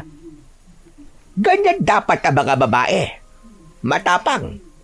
Hindi ka bawasan sa pagkababae ng isang babae kung siya ang mauunang umamin ng pagmamahal niya sa isang lalaki. Pero matanong ko lang, alam na ba ni Lauro ang tungkol sa bagay na yan? Hindi pa po eh. Nagkasundo po kasi kami ni Althea na ilihim muna kay Lauro ang lahat. Hindi ko pa rin po kasi alam kung paano ko sasabihin sa kanya na kami na po ni Althea. Ayoko pong saktan ang damdamin ng kaibigan ko, La. Masasaktan at masasaktan talaga si Lauro. Kaya mas makakabuti Kung sabihin nyo na kagad sa kanya ang totoo hanggang maaga pa. Magsasalita pa sana ako nang marinig namin ang pagtawag ni Lauro sa labas. Napansin ko na lasing siya base sa boses niya. Lumabas ako at dun ko nakumpirmang lasing nga talaga si Lauro. "Oh, Tol, Lauro, ikaw pala. May kailangan ka ba?" Fabian, halika nga dito. Kailangan kitang makausap, pare. Sige. Dito na lang tayo mag-usap sa loob.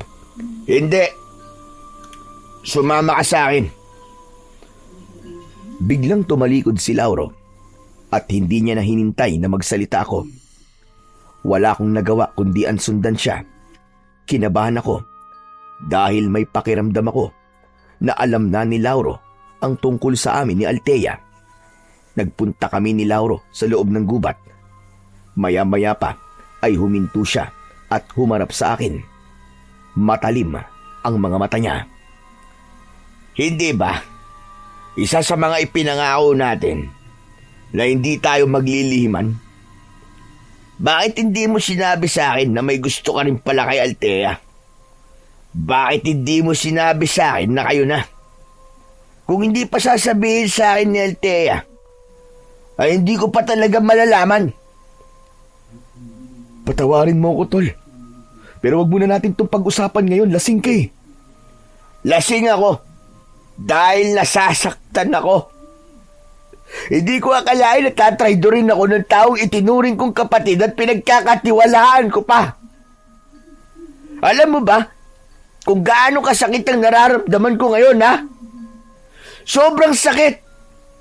Parang pinipitpit ng pino ang puso ko. Lauro, huminahon ka muna.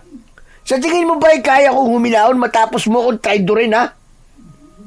Hindi kita mapapatawad. Hindi! Nagulat ako nang bigla kong sinuntok ni Lauro. Tumapo ang kamao niya sa pangako. Ano? Lumaban ka? Traidor ka, di ba? Ngayon mo ako labanan ng harap-harapan. Hindi kita kayang saktan, Lauro. Magkaibigan tayo, tama na. Pero sinaktan mo na ako eh. Muling sumuntok si Lauro, pero sa pagkakataong yun ay nagawa ko ng iwasan ang suntok niya hanggang sa naging sunod-sunod na ang pag-atake niya sa akin. Ginawa ko ang lahat para iwasan ang lahat ng pag-atake ni Lauro. Wala akong balak na labanan siya, lalo na't alam kong lasing siya. Pero natakot ako sa galit na nakikita ko sa mga mata ni Lauro. Lumabang ka, Fabian! Ipakita mo sa akin na kaya mo akong labanan ng harap-harapan! Lumabang ka! Hindi kita kayang labanan, Lauro! Magkaibigan tayong dalawa! Oo nga pala. Naalala ko na. Isa ka nga palang manunugis at mga aswang lang ang nilalabanan mo.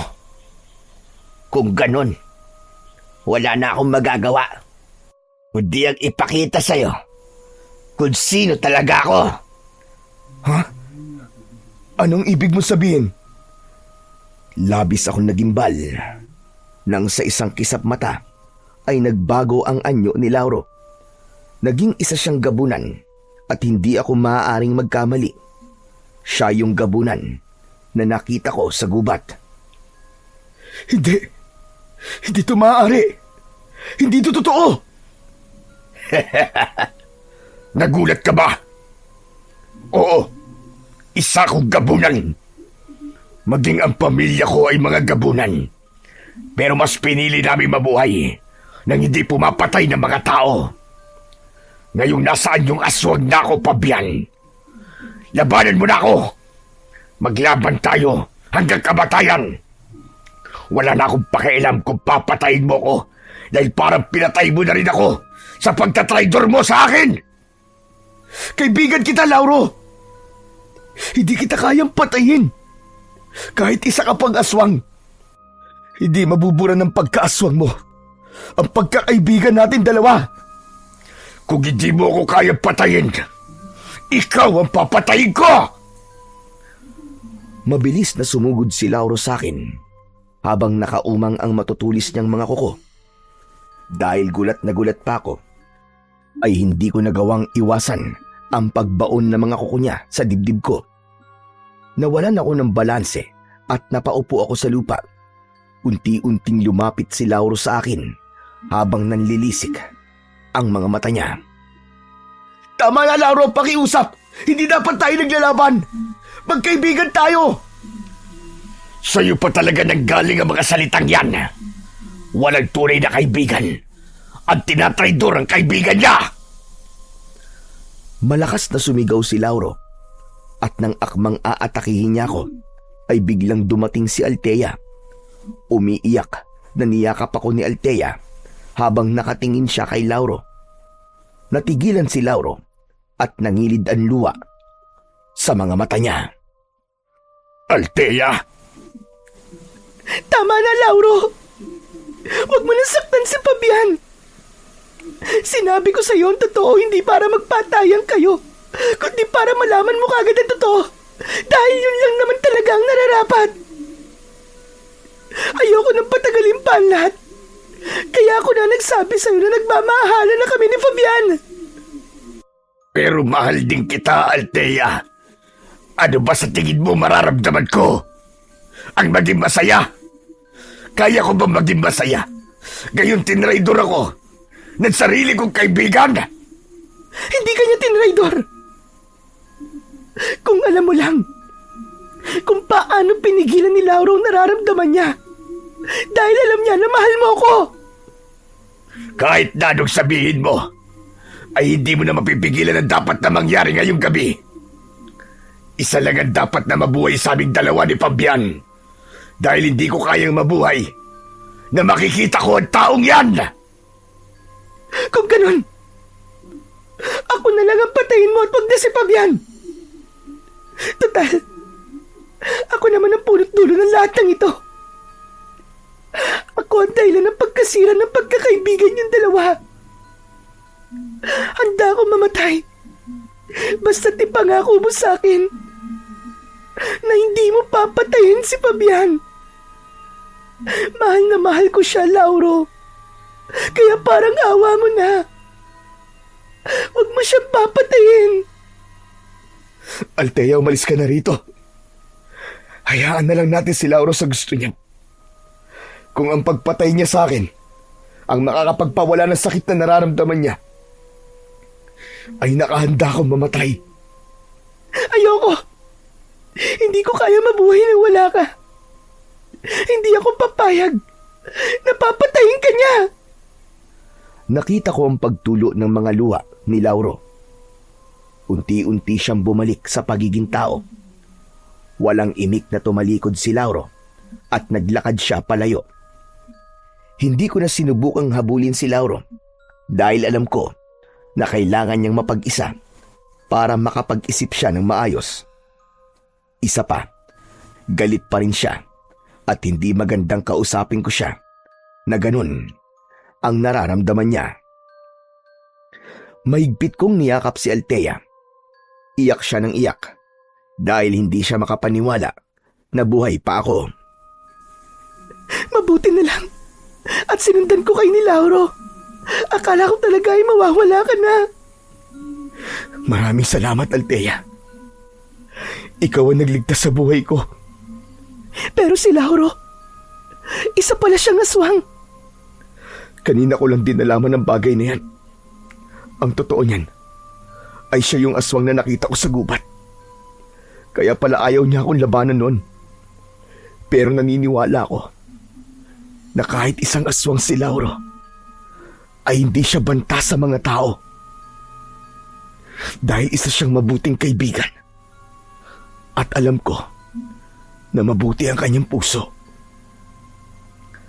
Magsasalita pa sana si Althea nang marinig namin sa hindi kalayuan ang sigaw ng mga tao. Alam ko na sumasalakay na naman ang mga aswang sa baryo namin. Kahit may sugat ako sa dibdib, ay tumayo pa rin ako at kasama kong tumakbo si Althea palabas ng gubat. Sumama siya sa akin pabalik sa bahay at doon ay sinalubong kami. ni Lola Bebang. Diyos ka! May sugat ka, abo ko! Ayos lang po ako, Lola. Kailangan ko po munang labanan ng mga aswang. Kayo na po muna ang bahala kay Althea. Kinuha ko sa kusina ang itak at agad kong hinarap ang mga aswang. Nang dahil sa malalim na sugat sa aking dibdib, ay nahirapan talaga akong makipaglaban. Ramdam ko na marami ng dugo ang nawawala sa akin, pero pinilit ko pa rin na labanan ang mga aswang.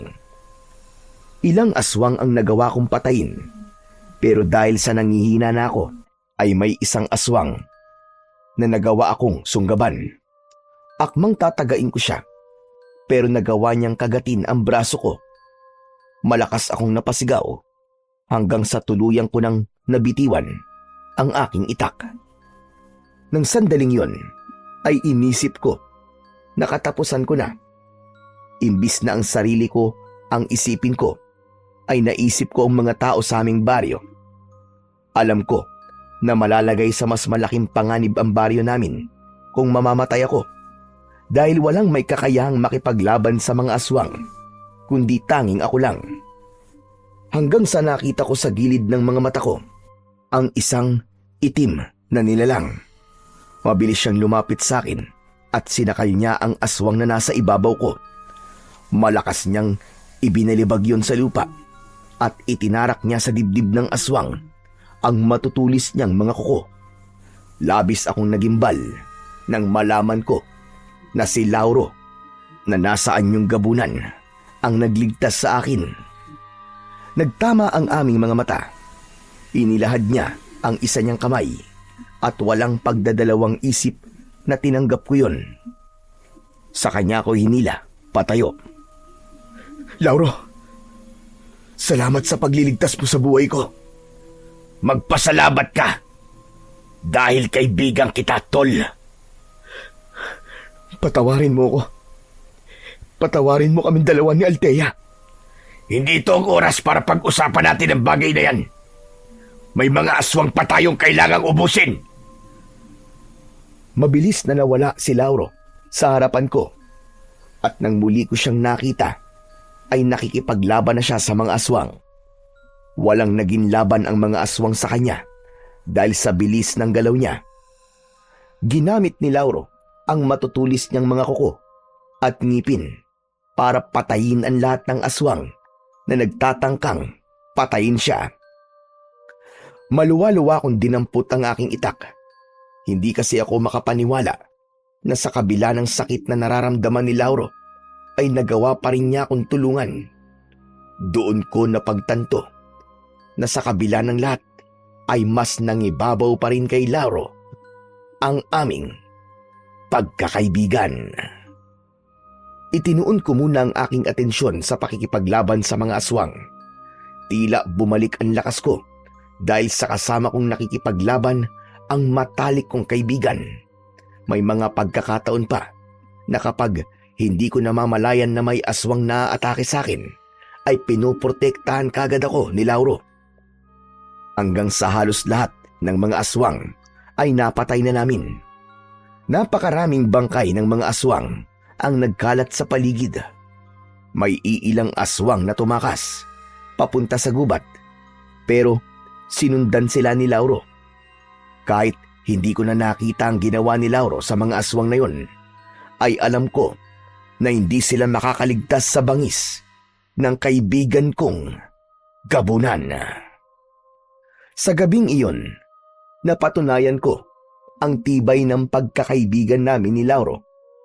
Mas lalong tumaas ang respeto at paghanga ko kay Lauro, dahil kahit nasaktan siya dahil sa akin, ay hindi pa rin niya ako natiis at iniligtas pa niya ang buhay ko.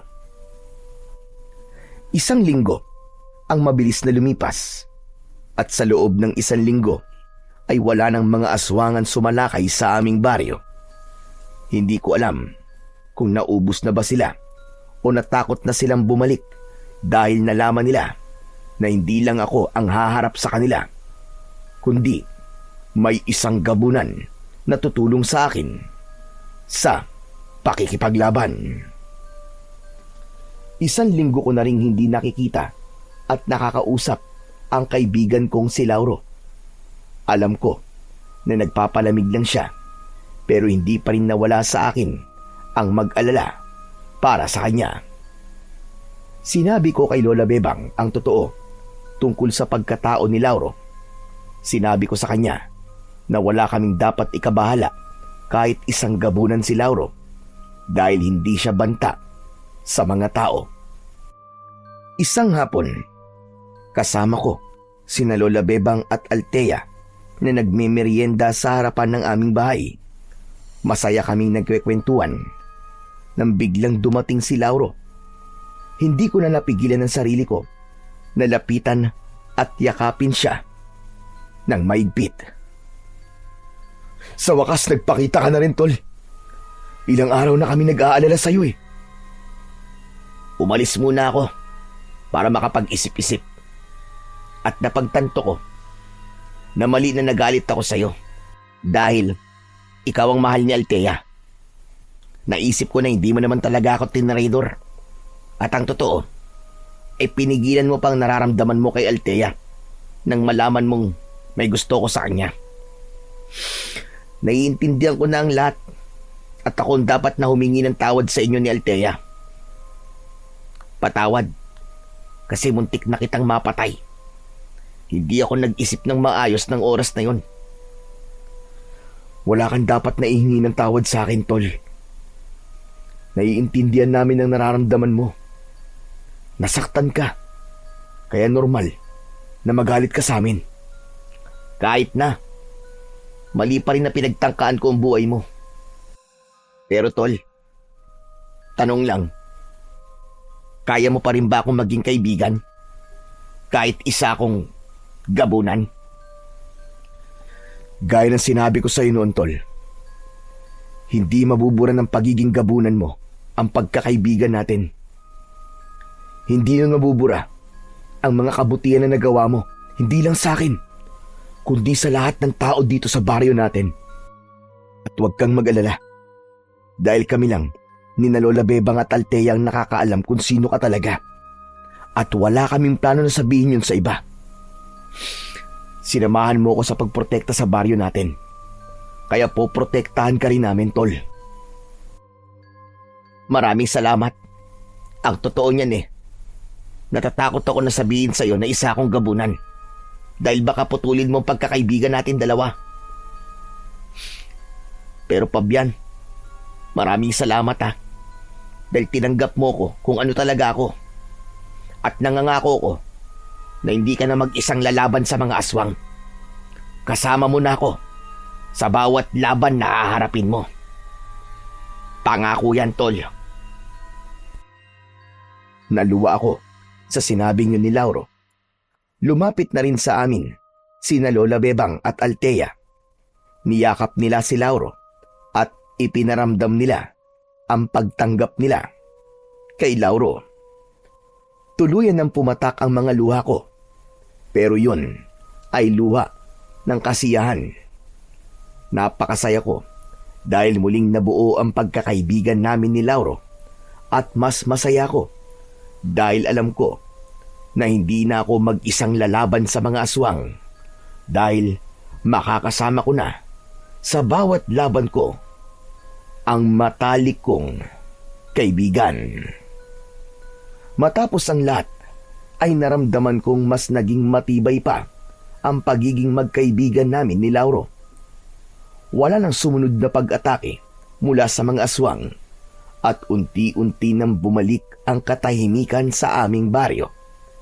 Madalas kaming mag-usap ni Lauro tungkol sa mga nangyari at kung paanong muntik nang masira ang pagkakaibigan namin. Natutunan ko na ang tunay na pagkakaibigan ay dadaan at dadaan talaga sa isang pagsubok na susukat kung gaano katibay ang inyong samahan. At masaya ko na nalagpasan namin ni Lauro ang pinakamalaking pagsubok na dumating sa aming buhay. Makalipas ang 2 taon, ikinasal na kami ni Althea. Si Lauro ang naging best man ko at nakita ko kung paano niya buong pusong tinanggap na kami na talaga ni Althea ang nakalaan para sa isa't isa. Masaya kaming nanirahan ni Althea sa baryo namin at patuloy na naging bahagi ng buhay namin si Lauro. Nangako ako sa sarili ko na hindi lang ang sikreto ni Lauro ang poprotektahan ko, kundi pati ang pagkakaibigan namin na napatunayan naming mas matibay pa kesa sa kahit na anong pagsubok.